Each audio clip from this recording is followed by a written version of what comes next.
মানে গদিটা শুদ্ধ গদিটা মানুষ, শুদ্ধ টেনে নিয়ে চলে গেছে, যারা শুয়েছিল যারা তাদেরকে শুয়েছিল শুদ্ধ নিয়ে চলে শুদ্ধ নিয়ে চলে গেছে। গেটটা মানে এখানে যদি গেটটা থাকে, বেডটা প্রায় এই অবধি চলে এসছে, মানে ওই যে গদিটা এই অবধি, যে জায়গায় গদিটা ছিল প্রায় এই জায়গায়, বাবা। এইরকম অবস্থা।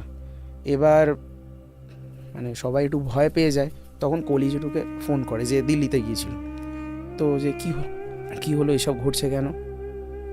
তো সে বলো কিছু না, অত মানে সেও কিছু না কিছু একটা লুকানোর চেষ্টা করে, যাই হোক। তো এবারে সেরকম তো ঘটলো। তো এবার অ্যাকচুয়ালি ওরা 3 দিনের জন্য গিয়েছিল, তো 3 দিনই এইসব ইনসিডেন্টগুলো হলো 3 দিনের মধ্যে। তখন কি তারা বুঝতে পারছে না যে এটা ভৌতিক ব্যাপার? অ্যাকচুয়ালি ব্যাপারটা হচ্ছে যে আমার বাবা আর এক জেঠু, যে ওরা দুজনেই অ্যাকচুয়ালি এসব জিনিসে বিশ্বাস করে না, আচ্ছা, একদমই বিশ্বাস করে না।